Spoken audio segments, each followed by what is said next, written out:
শ্রীমদ্ ভগবদ গীতায় ভগবান বিশ্বরূপ দর্শন যোগে স্পষ্ট করে বলেছেন,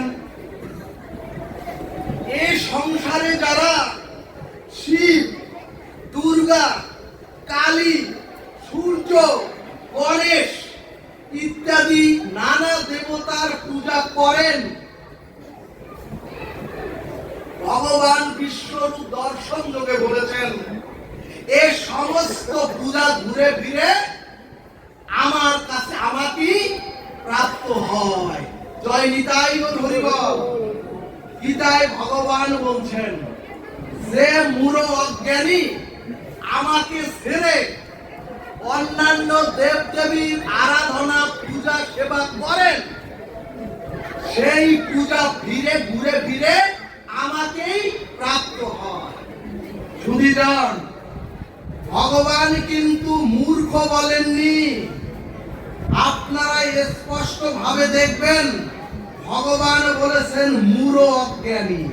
মূঢ় অজ্ঞানী অর্থাৎ এ সংসারে যারা অনভিজ্ঞ, এ সংসারে যারা পরম তত্ত্ব আমাকেই জানেন না,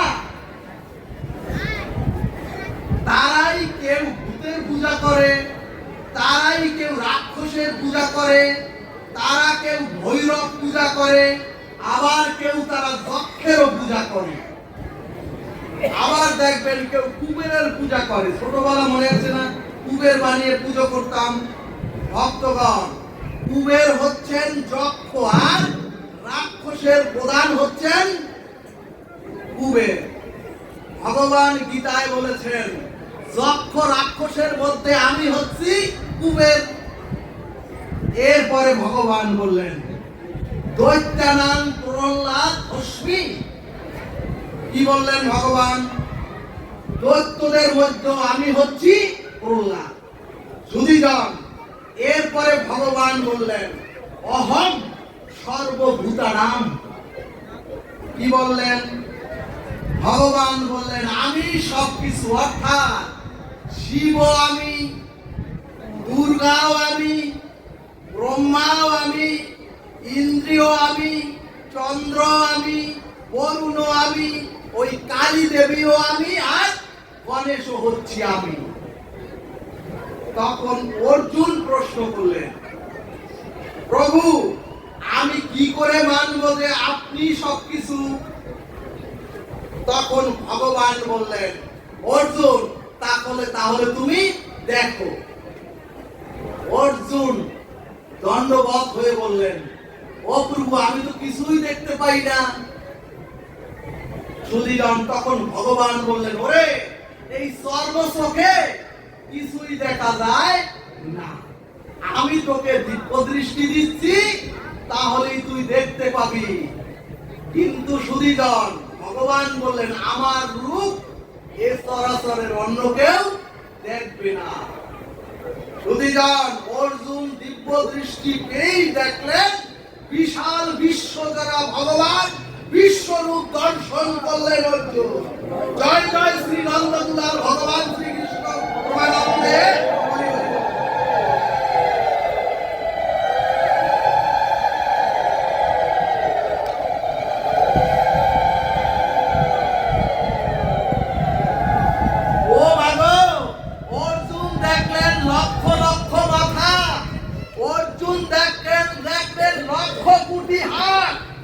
অর্জুন দেখলেন এক মাথায় হনুমান, অর্জুন দেখলেন এক মাথা গণেশ, এক মাথা দুর্গা, এক মাথা শিব, এক মাথা কালী। অর্জুন দেখলেন বরুণ, চন্দ্র, অগ্নি, বায়ু, আকাশ, বাতাস সব হচ্ছে গোবিন্দের ভক্তি। অর্থাৎ ভগবান বললেন তুমি যারই পূজা করো সব কিছু ঘুরে ফিরে আমার কাছে আসে, কারণ আমি হচ্ছি একমাত্র ভোক্তা।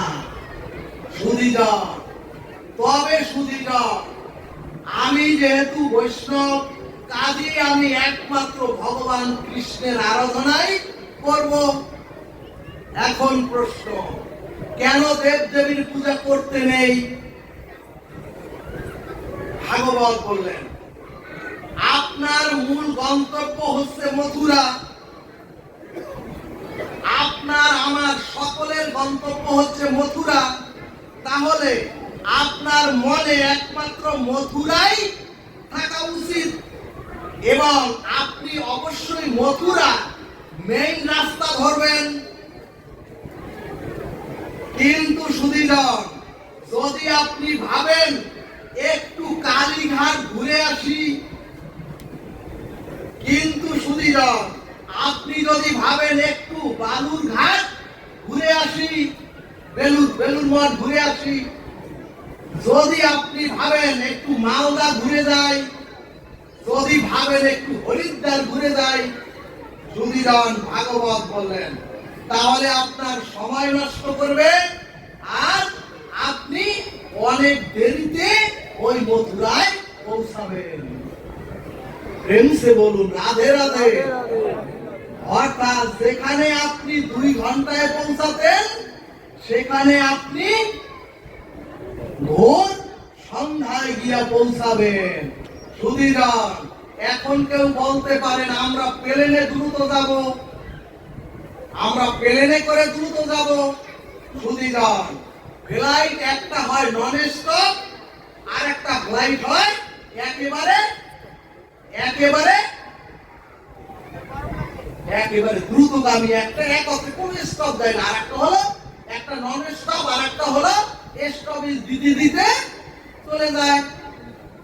অর্থাৎ সুধীজন, যদি সেই বিমানে ওঠেন সেটা আপনার নন স্টপ না, সেটা যদি কাশি ভায়া দেয়, যদি চেন্নাইতে গিয়ে থামে, যদি ভায়া নাগপুরে দেয়, আর ভাড়া যদি হয় 30,000, নন স্টপে যদি হয় ভাড়া 2,000,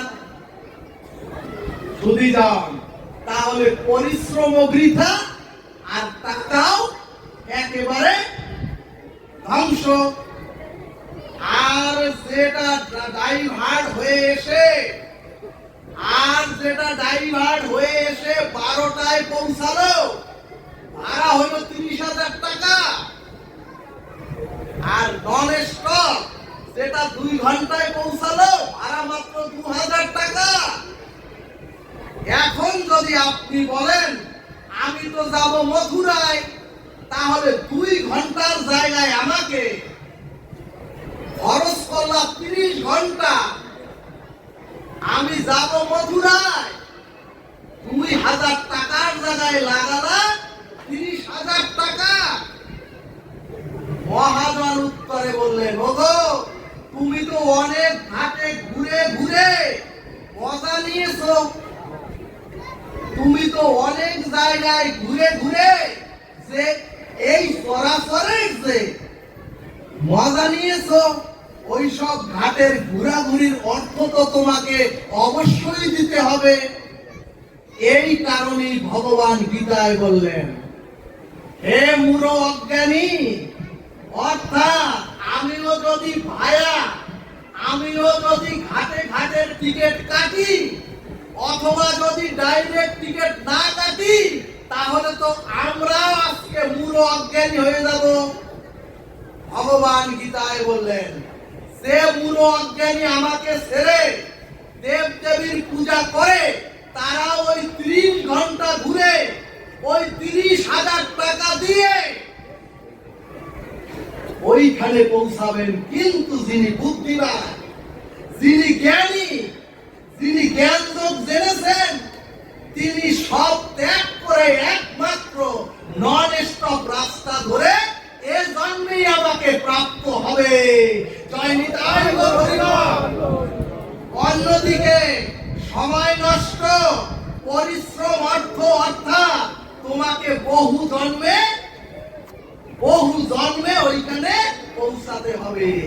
এই কারণেই বৈষ্ণবগণ সোজা রাধা মাধবের ভজন করে।